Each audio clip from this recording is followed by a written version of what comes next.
Selamat malam Mbah Peng. Selamat malam Mas Joko Pecok. Longgar men iki. Longgar Mas. Oke congornya Mas. Oke. Apa? Congornya. Congornya. Oh, corona kok congornya. Ya, ini ngobrol-ngobrol di channel saya Mbah Peng, Joko Pecok channel bareng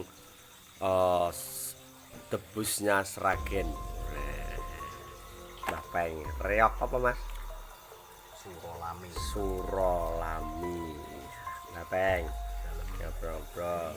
Mbah Peng terjun dalam dunia reok itu sudah lama, sejak kecil atau Tahun 2011 Mas. 2011? Tahun 2011 itu ceritanya gini. Karang Taruna mau nanggap reok. Ya. Terus nggak jadi nanggap, terus dipasrahkan ke saya. Pasrahnya saya minta waktu 7 hari 7 malam. Akhirnya bisa terus disewakan alat. Sewakan alat terus main langsung bisa. Terus tahun 2012 di Kebiak. Gitu. Tahun 2012 di Kebiak akhirnya jadi. Tapi sebelumnya itu sudah punya pengalaman atau ilmu-ilmu tentang reok belum? Belum ada sama sekali. Belum Nggak ada ada sama sekali. ilmu reok, nggak ada. Jadi emang itu minta waktu 7 hari 7 malam. Ya, Itu yang Mbah Peng lakukan apa? 7 hari 7 malam itu kalau tentang permasalahan ilmu reok kan saya nggak punya. Saya kan Ya. hanya punya ilmu kejawen. Iya. Jadi waktu dulu Kanjeng Setiawan Keraton Solo itu yang mendidik saya Iya. itu memberikan kata-kata seperti ini: nggak usah belajar ilmu gaib, nggak usah belajar ilmu hitam, pelajarilah ilmu hono coroko, ilmu alam, ilmu kejawen. Ya. Nanti ilmu hitam dan ilmu gaib itu akan bisa dengan sendirinya. Gitu. Iya. Terus kalau ilmu Hono Coroko itu cara mengamalkannya gimana? Mohon maaf Mas, saya nggak bisa mengatakan. Oh itu emang Rahasia. itu satu istilahnya ajaran dari gurunya Mbah Peng yang mana tidak boleh Tidak boleh. dipedar secara umum ya Mbah Peng. Iya, tidak Jadi boleh. sudah 9 tahun di dunia reok Surolami. Itu kan yang Mbah Peng tampilkan itu kan ekstrim, Iya. seperti di bor, terus pernah juga di alun-alun itu Mbah Peng digantung selama beberapa detik menit ya itu. Iya. Tapi itu enggak, Mbah Peng tetap sehat bugar. Itu Amin. rahasianya apa Mbah? Rahasianya itu apa ya Mas ya? Rahasianya itu ada di trik itu Mas ya. Oh, Yang ada di namanya trik. debus itu trik. Jadi kepinteran otak manusia. Jadi namanya seni itu akal pikiran manusia. Itu namanya trik. Sudah dibuat dari awal. Gitu. Iya. Jadi bukan karena Mbah Peng duwe cekelan atau punya ingon-ingon jin dan sebagainya. Enggak. Kalau tentang hal jin, tentang hal ingon-ingon itu di saat saya memecahkan itu Mas, batu bata, batu herbal lah itu pernapasan, dan saya juga memakai ilmu-ilmu gaib. Gitu. Saya pakai ya. Itu Mbah Peng oh, dapat ilmu-ilmu itu selain dari guru Mbah Peng dari mana? Kalau ilmu gaib saya hanya dapat dari Kanjeng Setiawan Keraton Solo Hadiningrat. Kalau ilmu kejawen, Iya. kalau ilmu gaib saya dari tahun 99. Ceritanya panjang, diceritakan nggak Mas? Boleh. Menarik Panjang sekali. banget. Menarik sekali, Mbah. Ceritakan saja. Ini masalah kehidupan saya. Iya. Gimana? Nggak apa-apa. Ya, sebentar saya break dulu. Kisah perjalanannya Mbah Peng gimana? Tentang gaib. Iya. Ya. Pengetahuan saya tentang gaib itu dari kecil, waktu SD Mas ya. Waktu SD itu saya itu beragama Islam. Islamnya Islam MTA Mas. Iya. Saya sangat fanatik dengan guru saya, siapa itu namanya? Sponsor Mbah. SD kan apa? Pak Busroni. Guru MTA saya itu namanya Pak Busroni. Mungkin sekarang nggak tahu masih ada atau enggak, saya nggak tahu. Jadi saya itu memeluk agama Islam sangatlah kuat waktu SD. Pada saat itu saya lulus SD pindah ke SMP ya. SMP itu saya pindah ke agama Muhammadiyah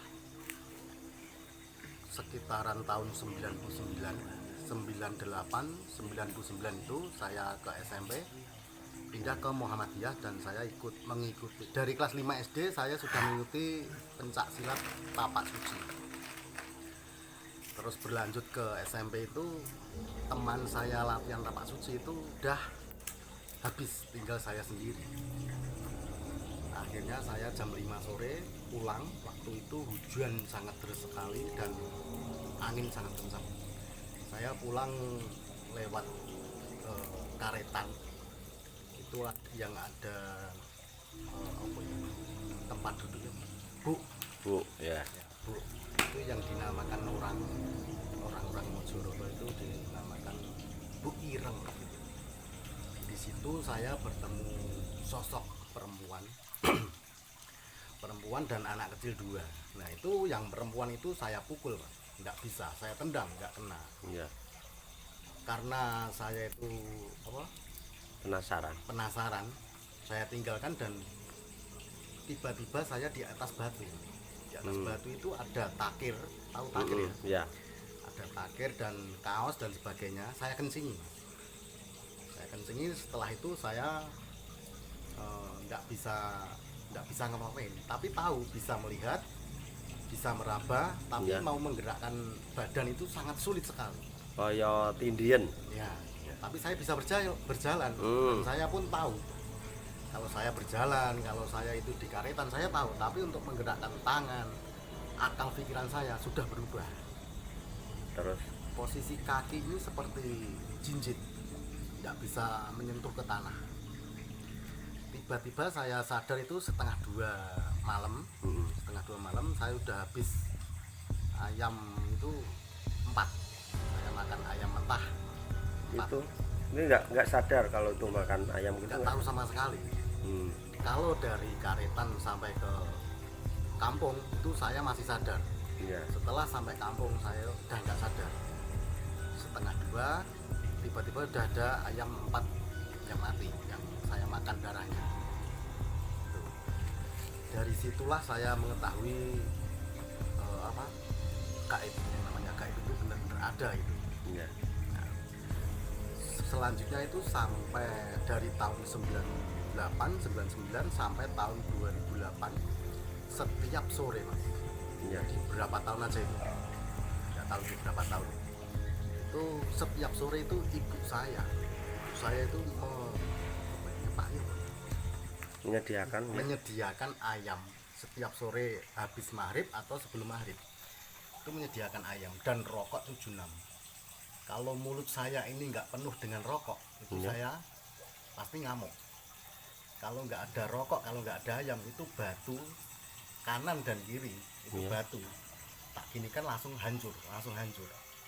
Itu seperti bukan saya sendiri itu. Ya. Nah, terus selanjutnya itu saya dicarikan paranormal, kiai, dukun.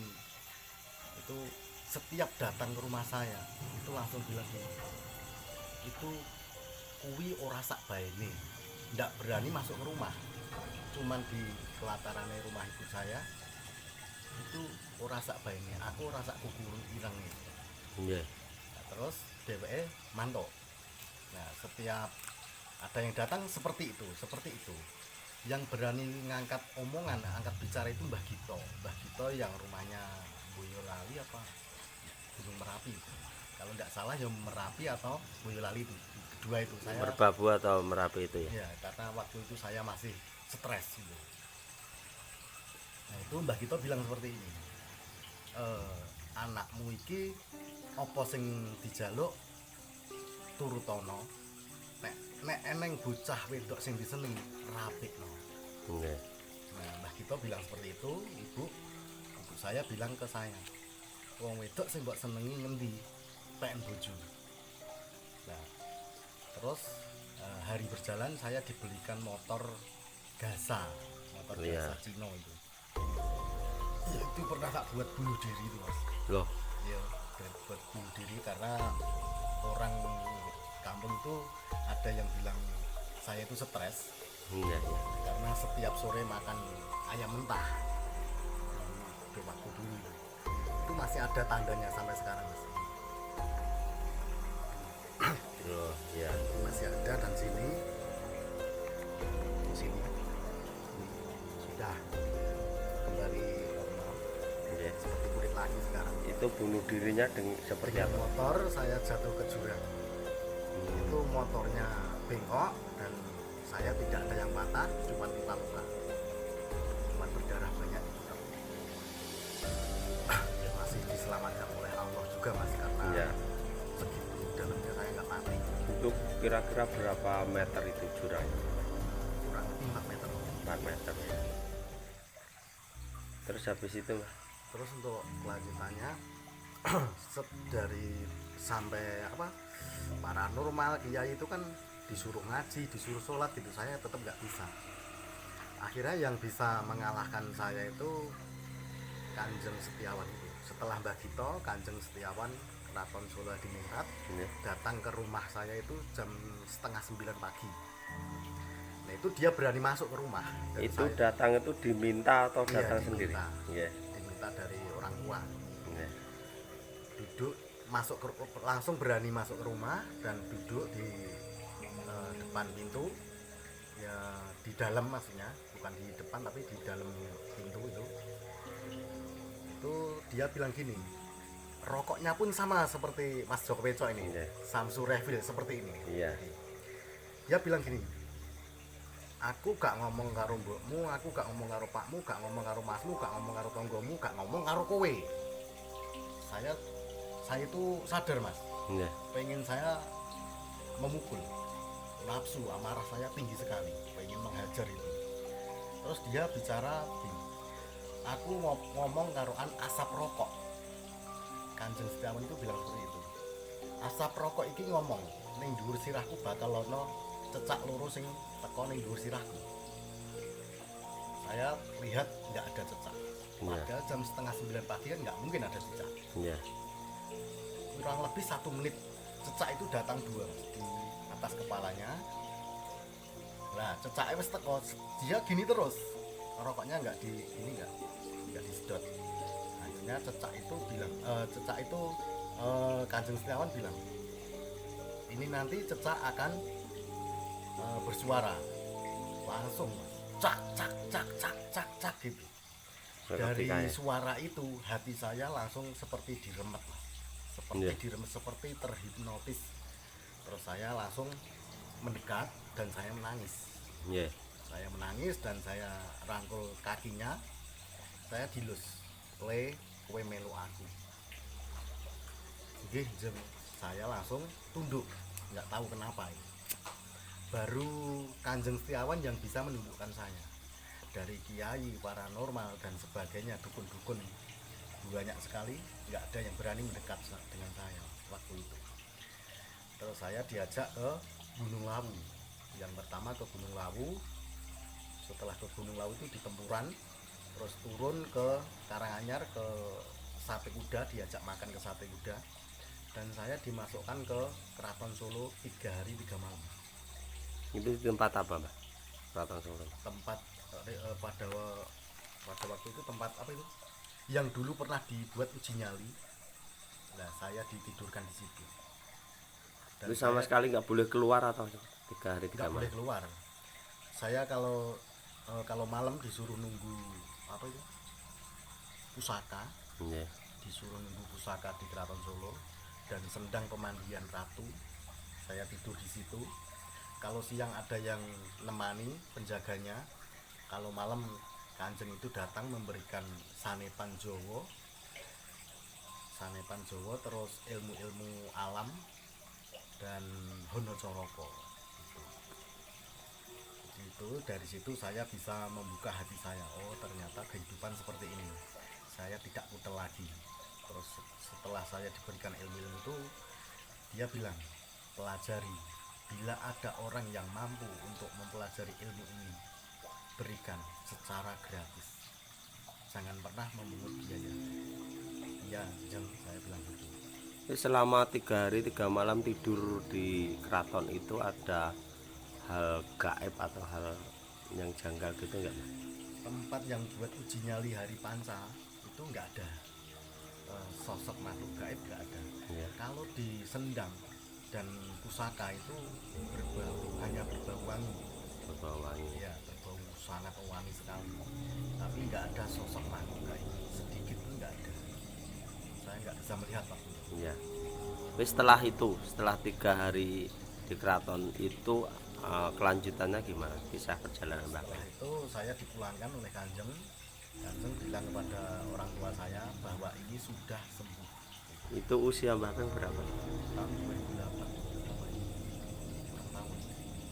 2008. Ya, Itu saya sudah menikah atau belum waktu itu Mbah? sudah menikah. Saya menikah tahun 2006. 2003 kalau nggak salah ya menikah.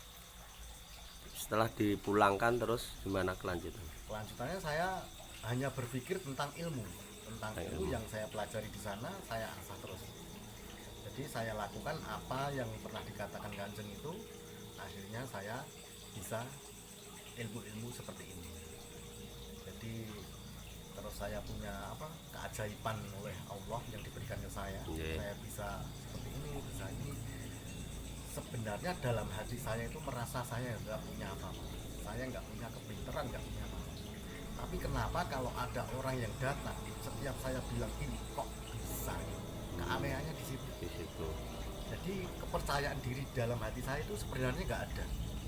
Tapi kalau setiap ada orang yang ingin ini mbah, Itu kalau secara saya bilang gini kok bisa, anehnya di situ. secara spontan itu bisa keluar sendiri gitu ya Mbah? Iya. Terus Misalnya saya menjawab orang itu bertanya, Mbah, foto ini gimana? Saya harus tahu nama, iya. namanya siapa, tanah kelahirannya apa, di mana, terus wetonnya apa. Kalau itu tahu, saya bisa mengetahui semuanya. Gitu. Ya. Jadi baik buruknya orang itu saya bisa tahu. Itu emang misalnya nggak ada yang tanya itu misalkan seperti ini tuh apakah bisa atau memang itu secara tiba-tiba muncul Secara gitu? tiba-tiba.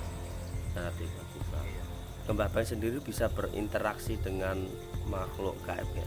bisa. Jadi baiklah Mas, akan saya katakan. Iya. Dulu itu saya punya murid satu, Iya. setiap hari berlatih ke saya. Setelah dia bisa itu, tapi sebelumnya dia itu juga ikut MTA Mas, ikut agama Islam MTA itu. Iya, iya. Terus dia keluar kenal dengan saya, akhirnya berilmu dengan saya. Jadi dia tahu semua ilmu saya Mas. Jadi dulu Mas saya punya ilmu yang sangat ajaib, Iya. sangat yang lebih dari manusia Mas. Jadi kalau ilmu tenung dan santet Mas itu sudah pasti ada di Banyuwangi. Iya. Tapi kalau ilmu saya kejawen seperti ini, saya hanya tahu weton dan nama. Iya. Jadi menurut saya manusia ada dua arwah, dua nyawa, satu di raga, satu di kakang kawah, adi ari sing amung jiwa ragane awake dhewe. Kalau manusia bisa mengetahui dan menemui jiwa ragane dhewe, berarti bisa menemui jiwa ragane orang lain. Jiwa amonge orang lain itu saya pegang, saya ketak dasi, ketak itu bisa sakit. Iya. Terus kejadiannya seperti ini tentang hal gaib yang sangat histeris buat saya ya. Iya. Karena itu tidak bisa dinalar dengan manusia. Ini di luar nalar Mas kalau ini. Di luar akal sehat ya. Iya, di luar akal sehat manusia. Itu tetangga saya bernama Mbok Wiji. Itu sakit kurang lebih berapa bulan kok saya kurang tahu, intinya masuk rumah sakit, pulang, sembuh, pulang, masuk lagi, seperti itu terus bolak-balik. Terus akhirnya dia menyuruh tetangga untuk menjemput saya. Dan saya pun datang. Nah, ditanya gini, Mbok Wiji itu bilang kok aku ngerti bocah cilik ning ngarepan bocah wedok terus karo wong pirang gede dhuwur kuwi sapa. Saya langsung tanya ke Mbok Wiji. Mbok Wiji itu saya suruh tangannya dan petonnya saya tahu langsung saya mengetahui semuanya mas. Pada waktu itu mungkin saya belum lahir yang akan terjadi. Mbok Wiji itu Mbak Wiji itu punya saudara, punya kakak. Saya sebelumnya kan bilang gini, Mbok di belakang rumah Mbok Wiji ada apa? Tidak ada apa-apa. Ya sudah. Kalau yang di depan itu yang hitam besar itu namanya genderuwo. Yang perempuan itu yang di belakang rumah. Di belakang rumah itu Mbok Wiji bilang kalau nggak ada apa-apa. Akhirnya saya suruh tolong dipikirkan lagi, Mbah, di belakang rumah di bawah pohon pete ada apa? Saya terus kejar terus karena di hati saya mengatakan begitu. Nah terus dia berpikir akhirnya ketemu. Oh dulu waktu kakak saya datang ke sini sebelum menikah masih perawan itu hamil dan dibuang di situ, dikubur di situ, membawa trek-trekannya itu dikubur di situ. Nah dia bilang seorang perempuan. Nah itu akhirnya ketemu itu. Jadi tanpa disengaja saya belum lahir pun kok saya bisa mengetahui di situ ada trek-trekan. Keanehan di situ. Gitu. Ya. Nah itu saya punya murid belajar dengan saya itu mantune Mbah Wiji itu namanya Goto, celokane Goto, namanya Gino. Mas Gino. Dia berilmu dengan saya. Akhirnya Mbah Wiji itu sakit, saya suruh jalannya seperti ini Mbok, caranya mengendalikan itu semua. Saya bilang gini, Mbok Wiji mau dibawa mati sama suaminya Pak Dikusmin itu namanya. Anaknya ada yang nggak percaya, kan hal yang keanehan mas. Masa manusia bisa mengetahui. Akhirnya yang namanya Mbak Rumi, nah itu saya suruh pulang. Apa kesukaannya Pak Dikusmin yang sudah meninggal itu saya suruh bawa itu telo goreng, kelapa bakar, kopi pahit, teh pahit seperti itu, semuanya dibawa ke kuburan. Nah itu Mbak Rumi tolong ucapan saya tadi yang Mbak Rumi nggak percaya, ayo kita buktikan ke kuburan Bapak. Berani dia. Terus saya suruh pejamkan mata, langsung saya buka di mata batinnya. Arwah yang sudah meninggal, bapaknya yang sudah meninggal, arwahnya saya panggil. Saya masukkan ke sanduk hari Mbak Rumi dan dia pun bisa berbicara di dalam hati. Setelah dia menangis baru saya tutup mas. Jadi waktu itu dia kurang lebih ya 30 menit mas. Mbak Rumi itu langsung menangis, meneteskan air mata banyak. Terus saya pegang badannya udah panas. Nanti kalau nggak kuat Mbak Rumi bisa dilaput. Nah, terus saya udahi. Terus setelah dia sadar bilang, bener apa yang kamu katakan. Ya udah sekarang gini, biar adik Idian yang di rumah, kalau yang kakak-kakaknya biar di Jakarta. Nah gitu. Itu yang benar-benar terbukti oleh orang lain mas. Bukan saya sendiri yang melihat, tapi orang lain pun bisa merasakan. Itu semua juga ilmu dari Kanjeng Setiawan itu. Terus pendapat Mbah Peng tentang orang yang kesurupan itu gimana mas? Manusia mas ya, manusia itu sudah ada arwahnya, sudah ada nyawanya. Jadi manusia itu tidak bisa mas, kesurupan itu tidak bisa. Kalau manusia bisa kesurupan, itu bukan kesurupan namanya, tapi urat nadi dan denyut nadi, urat saraf itu dikuasai oleh makhluk gaib. Nah, itu bukannya makhluk gaib itu masuk ke badan enggak, Mas. Ya. Tapi hanya menguasai urat nadi, urat saraf. Jadi manusia itu kenapa bisa bergerak seperti ini, seperti itu yang menggerakkan kan setan. Iya. Makan ini, makan itu, yang bukan makanan manusia. Itu kan yang memakan itu, yang karena detak jantung dan urat sarafnya udah dikuasai. Sebenarnya tahu, mau makan ayam itu tahu, tapi mau bilang enggak itu enggak bisa, Mas. Karena tadi dikuasai Ya oleh udah dikuasai oleh setan. Misalnya seperti ini, Mas. Satu gelas ini misalnya raga manusia. Iya. Kalau diisi air penuh, ini sudah satu arwah. Iya. Misalnya satu arwah. Kalau diisi lagi pasti muntah, Mas. Iya. Pasti muntah. Kalau sudah muntah kan berarti nggak bisa diisi arwah lagi. Iya. Berarti satu raga, satu arwah. Iya. Kalau makhluk gaib ingin menyurupi manusia tentang kerasukan itu hanya urat nadi, denyut nadi itu urat saraf. Oh, ternyata seperti itu. Jadi Mbah Peng juga pernah mengobati yang katanya orang kesurupan dan orang urat nadinya kena seperti itu. Iya, berulang kali aku, Mas. Orang kesurupan pernah, orang mabuk apa? Makan apa? Kecubung. Nah, orang makan kecubung 3 kali. Jadi saya cari, tidak usah disebutkan siapa ya, Mas. Ya. Saya dipanggil ke situ, orangnya telanjang. Orang itu, anak itu masih SMA, telanjang. Dari SMA itu langsung dibawa pulang sama gurunya. Udah telanjang bulat. Saya datang itu takut, sempat takut dengan saya. Dan saya masuk itu, ibunya itu terus menangis terus.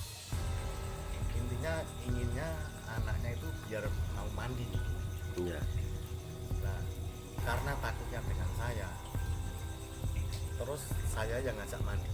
Di kamar mandi pun aneh kejadian ini. Bukan pakai gayung untuk ini, tapi menjebur. Oh, iya. Sampo dibuat sabun Iya. dibuat sampo. Gitu. Sabun pun dimakan. Nah, itu kejadian itu nggak ada yang tahu karena di dalam kamar mandi. Iya. Terus ditunggu kok lama. Tolong Mbah, ibunya. Tolong Mbah, masuk Mbah ya. Tak buka itu sini sudah banyak suap. Berbusa. Ya. Berbusa banyak sekali. Dan sampo pun dioleh di sini. Terus saya yang mandikan, mandi, terus dibawa ke kamar sama ibunya, diambilkan celana sama kaos. Ini juga keanehan. Iya. Celana dibuat kaos, kaos dibuat celana. Kebalik. Iya. Terus ibunya kok gini toh Mbah, tolong anak saya biar nggak kesulitan. Bilangnya gitu. Terus saya cari detak jantungnya cepat sekali, sangat cepat dan badannya sangat panas. Bu, anak Anda tidak ada unsur dari goib, tidak ada setannya. Tapi kok kayak gini, coba dicari temennya dulu, teman sekolahnya atau temen mainnya. Akhirnya ada depan rumahnya. Saya tanya, Mas, anak ini kemarin kamu ajak kemana? Ke pos kamling, itu makan buah, katanya bilang gitu. Buah apa nggak tahu, setelah makan buah itu berubah gitu. Sampai sekolahan pun langsung dipulangkan. Nah terus ternyata saya dengan teman saya yang namanya Potong itu tahu, Mbah iki genah mangan buah kecubung gitu. Oh buah kecubung, ya udah. Akhirnya saya bilang ke ibunya bahwa dia itu mabuk kecubung. Makanya jangan sekali-sekali makan kecubung. Sampai sekarang Mas belum sembuh. Iya. Masih stres. Masih stres. Iya. Belum bisa sembuh ya. Terus untuk laku-laku kejawen Mbah Peng, Ya. seperti orang kungkum seperti itu, gimana menurut pandangan Mbah Peng? Kalau tentang orang kungkum itu punya hal tujuan tertentu Mas. Iya. Jadi dia lelakon, dia pasti punya tujuan tertentu. Iya. Misalnya tujuannya itu apa ya? Tujuannya apalah? Dia memintanya tergantung. Dia kungkum itu meminta kepada gaib atau meminta kepada Allah. Dan misalnya ke gaib itu ada imbal baliknya nggak Pak? Pasti ada. Nah ini perlu dikatakan. Iya. Misalnya kita meminta kepada makhluk gaib jin, setan, iblis itu sangat berbahaya, sangatlah berbahaya. 7 keturunan tidak akan pernah baru akan bisa hilang. 7 keturunan ya. Jadi anak cucu kita yang tidak tahu dosa, dia mendapatkan dosa kita. Yang berdosa kan kita. Yeah. Saya yang melakukan meminta kepada hal gaib. Lalu anak cucu kita yang punya yang menanggung ya, yang menanggung hukum karmanya. Kalau terus perihal tentang pesugihan, Pak. Nah itu sama saja mas. Pesugihan tentang apa? Ya kan pesugihan ada Pesugihan apa? Kan tuyul, banyak. Nah terus nyipri atau ketek, itu gimana, Mas? kalau pesugihan tuyul mas, saya belum tahu pasti tapi hanya dengar cerita. Yeah. Pesugihan tuyul itu tinggal pembelian. Yeah. Itu yang mengatakan teman saya juga paranormal, dia pun juga punya hal-hal seperti itu, mengatakan kalau tuyul itu tinggal pembelian. Misalnya 100.000 pembelian tuyul 100.000, satu hari dapat 100.000. 100.000. Ya, misalnya 1 juta dapat 1 juta satu hari. Tapi itu juga sangat berbahaya. Nanti dia menyerap energi manusia. Energi dari ibunya, istrinya. Iya. Terus untuk pesugihan yang lain apa, Mas? Untuk pesugihan yang lain babi ngepet, Iya, itu ilmu hitam. ilmu hitam. Ya, terus Itu pangipri atau ketek itu? pesugihan ketek. Iya. Pesugihan ketek itu lelakon. Jadi dia melakoni, misalnya di mana ada pesugihan ketek, dia ngelakoni di sana. Untuk cara-caranya saya nggak tahu. Kalau kemukus itu gimana, Mas? Kalau belum kemukus saya nggak tahu. Oh, pesugihan nganggo esek-esek Ya, itu juga. itu kan kalau hanya cerita mas ya, hanya Iya. cerita, saya nggak tahu pasti itu dari pada masa Mojopahit. Intinya ada perselingkuhan. Menurut cerita seperti itu. Kalau siapa yang punya suami istri yang selingkuh di situ, maka dia bisa kaya. Terus mau tanya, misalkan kita ke suatu tempat, Mas. Ya, Tanda-tandanya di situ ada sosok gaib itu apa, Mas? suatu tempat yang Ya misalkan kita sedang ngobrol di bawah pohon yang rimbun, ya, atau sedang ngobrol di tempat di gubuk atau apa, ciri-cirinya bahwa di situ hadir makhluk gaib itu apa, Mas? itu gini mas. Di tempat yang angker gitu ya. Ya, Kalau kita di tempat yang angker, semua manusia itu bisa merasakan. iya, Kalau di depan, yang merasakan di depan rasa merinding di depan ini ketakutan dari diri sendiri. iya. Tapi kalau di belakang itu terasa tebal, belakang ke bawah, itu adalah makhluk gaib. Makhluk gaib itu tidak akan pernah berani dari hadapan kita. Makhluk gitu. gaib akan selalu dari belakang.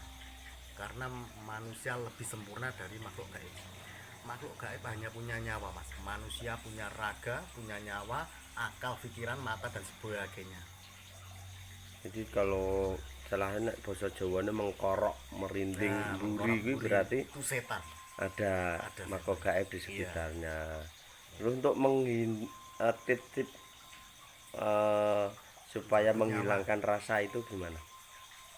Untuk menghilangkan rasa itu, jadi gini, misalnya kita merasakan ada hal seperti itu, jadi hati dan pikiran Iya.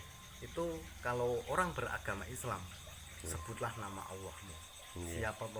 Siapa yang menciptakanmu, sebutlah nama itu. Hati dan pikiran kita berani, setiap manusia itu berani mas. Makhluk gaib akan takut, terkecuali jin. Kalau jin gimana? Jin, siluman, iblis tidak akan pernah takut dengan manusia mas. Yang berilmu tinggi loh ya, Iya. yang berilmu tinggi. Kalau jin itu bisa menyerupai manusia, Oh gitu. bisa, mas siluman pun bisa menyerupai manusia dan muncul di hadapan kita. Manusia pun bisa melihat, bisa menyerupai manusia. Kalau setan nggak bisa. Kalau setan nggak bisa. Itu wah, luar biasa Mbah Peng pengalamannya. Sampai saat ini Mbah Peng tetap di reok suro lamenya. Iya. Dan semoga sedikit pengetahuan Mbah Peng ini berguna bagi yang melihat untuk Joko Becok Channel. Amin, Mas Joko. Bermanfaat. Makasih atas ilmunya. Ya. Mungkin ada pesan-pesan teruntuk rekan-rekan yang melihat ini. Ya Mas Joko Becok, saya sangat berterima kasih sudah di vlog dan saya bisa berbicara lewat sosmed, lewat YouTube Mas Joko Becok. Jadi untuk apa ya, yang nonton video ini, tolong ucapan saya dieling-eling ya. Terutama Terutama apa? yang mana Mas? Ini yang mau saya ucapkan. Nggih. Iya. Yang mau saya ucapkan. Kebanyakan orang zaman sekarang Mas ya, itu seperti beli rokok langsung dirokok bisa. Iya. Kebanyakan orang ke dukun, Iya. ke kiai atau paranormal harus berhati-hati Mas ya. Harus mengetahui, misalnya diberi hal sesuatu, Iya. misalnya berilmu atau apa, misalnya kebanyakan diberi sesuatu Mas ya, Iya. itu harus tahu caranya menggunakan, caranya meruat, cara memberi makan, seperti hal-hal seperti itu harus diketahui semua. Itu yang untuk yang sering ke dukun atau kiai atau siapa pasti banyak. Kalau Anda disuruh membeli minyak, jangan pernah mau. Kenapa? Jangan pernah mau membeli minyak.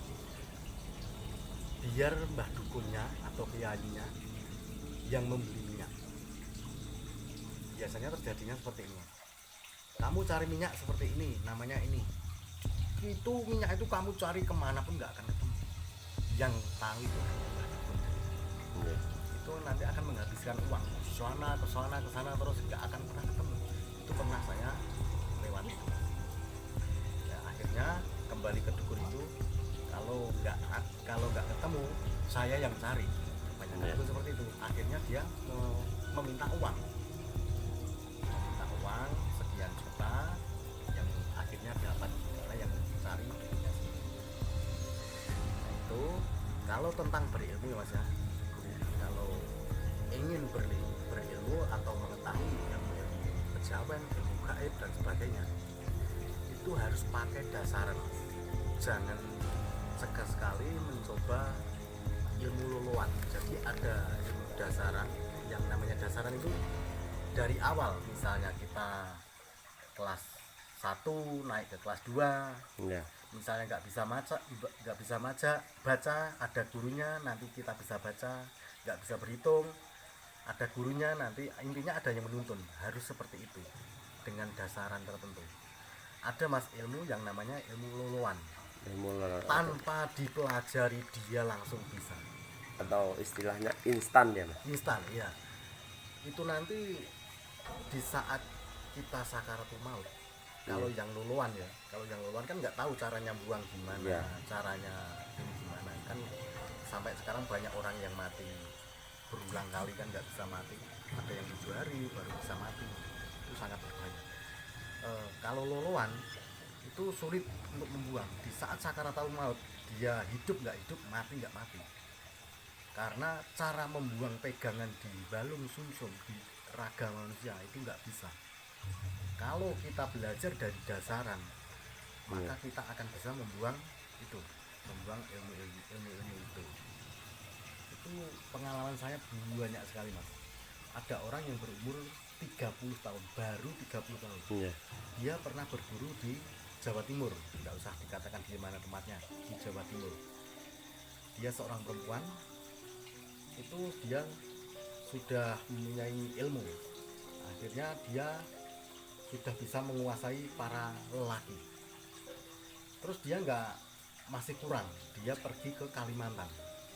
Itu cerita dari kakaknya sebelum dia meninggal.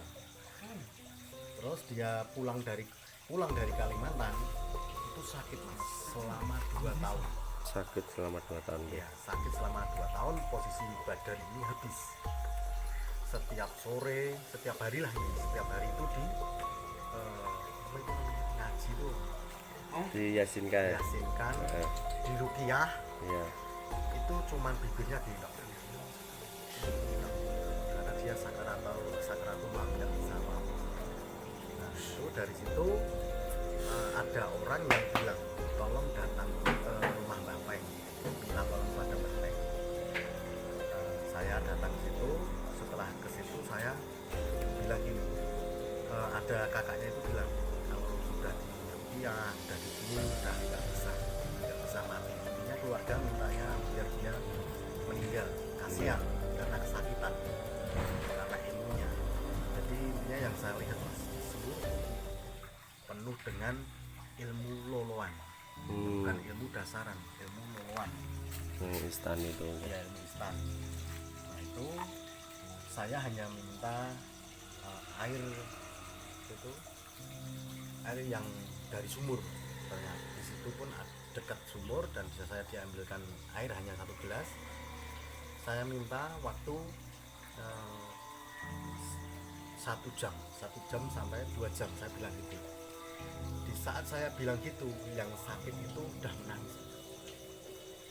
menangis dan kakak-kakaknya, adik-adiknya pun langsung terharu. Baru kali ini adik saya Mbah bisa menangis, baru ini bisa menangis, ketemu Mbah Peng langsung bisa menangis gitu. Nah terus saya pergi ke dapur bersama adiknya, bersama tetangganya. Saya ke dapur, saya membawa air itu tadi. Saya minta nama dan pokoknya saya tutup dengan tangan kiri saya. ya. Tangan kiri saya karena seperti ada sedotan, jadi saya gini, dari bawah itu seperti ada yang menyedot, hampir retak gelasnya. Saya tambah ke tangan kanan. Ya. Waktu 20 menit, hanya 20 menit dia langsung meninggal dunia. Dan itu pun sangat histeris, langsung keluarganya itu menangis semua. Saya langsung pulang gitu aja, nggak pamit. Ya. Nggak pamit. Saya merasa gimana ya, di hati terharu Ya. melihat menangis, orang semuanya menangis, banyak sekali tetangganya. Di saat saya datang itu tetangganya banyak sekali. Itu yang berumur 30 tahun itu yang masih paling muda mas. Ya. Saya pernah bertemu orang Jogja mas, abdi dalam keraton Jogja itu berumur, kalau anaknya itu berumur 90 tahun menjadi Itu dukun, anaknya. anaknya. Ya. Untuk bapaknya itu berumur 130 tahun, itu di Jogja. Itu yang 130 tahun itu dia masih bisa berjalan. Kalau dia tidur itu nggak bisa bangun. Ya. Kalau dibangunkan dia bisa berjalan. Itu. Iya, pakai pentong. Kalau dia duduk seperti ini dia nggak bisa berdiri. Kalau diberdirikan dia bisa berjalan. Jadi posisi kulit, posisi tangan ini sudah balung. Ini tinggal kulit, kewer-kewer seperti ini. Ya. Matanya ini pun masuk ke dalam. Bibirnya ini gini. Ya. Posisi gigi udah nggak ada, sama sekali nggak ada. Dikasih makan itu keluar, dikasih minum keluar. Jadi dia nggak pernah makan, nggak pernah minum, kurang lebih berapa tahun saya juga nggak tahu. Saya datang ke situ pun saya langsung bilang, wah ini ilmu saya yang saya pelajari dari Kanjeng ini nggak ada sak kuku ilmu, misalnya orang bilang seperti itu. Saya pun pamit mantuk, saya pengen pulang. Saya tetap nggak akan pernah bisa mengalahkan ilmu dia. Ya. Nah, akhirnya yang anaknya yang berumur 90 tahun itu memegang kaki kiri saya. Saya duduk di atas, dia duduk di bawah memegang kaki kiri saya. Dia bilang gini, kalau Mbah Peng nggak mengeluarkan aji pangeram-meram, saya nggak akan lepaskan, bilang gitu. Saya langsung turun ikut doprok mas, doprok di tanah rumah, karena rumahnya itu terbuat dari bambu tapi besar, ada dua. Dan di dinding-dindingnya itu banyak sekali pusaka keris, banyak sekali tombak seperti itu, karena abdi dalam. Disitulah saya bingung mas, dengan cara apa saya harus bisa menolong orang itu. Saya bingung dan saya hanya minta pucuk daun kelor berjumlah 7 dan oyot daun kelor oyot kelor itu berjumlah 7. Saya bersihkan dengan air sumur, saya tumbuk, saya ambil airnya, saya suruh minum. Jam 8 saya pulang dari Jogja, jam 11 saya udah sampai di Pasaran, udah ditelepon sama anaknya ini. Mbah terima kasih bapak saya sudah meninggal. Kan aneh kalau bapaknya meninggal kok terima kasih. Jadi Dari situ saya sepulang jam 8 itu saya waktu mau pulang itu bilang gini, tolong bapaknya ini jangan ditunggu sama orang perempuan, iya. karena dia mempunyai ilmu yaitu kembang Wijaya Kusuma. Itu sulit untuk mati, Mas. Ilmu kembang Wijaya Kusuma itu kalau yang mempunyai laki-laki mendengar suara perempuan atau menghirup apa energi perempuan, dia akan hidup lagi, sulit untuk mati. Jadi kalau ingin berilmu, hati-hati, harus tahu dasaran tata cara berilmu, jangan sekali-kali melakukan hal luluan ya Mas ya. Iya. Mungkin itu dari saya Mbah Peng. Misalnya ada kesalahan atau apalah, saya mohon maaf. Iya, nanti untuk pertanyaan yang selanjutnya bisa di kolom komentar. Ya. Nanti untuk video selanjutnya kita bahas lagi bareng Mbah Peng. Iya. Terima kasih waktunya Mbah Peng. Selamat Selamat malam. malam.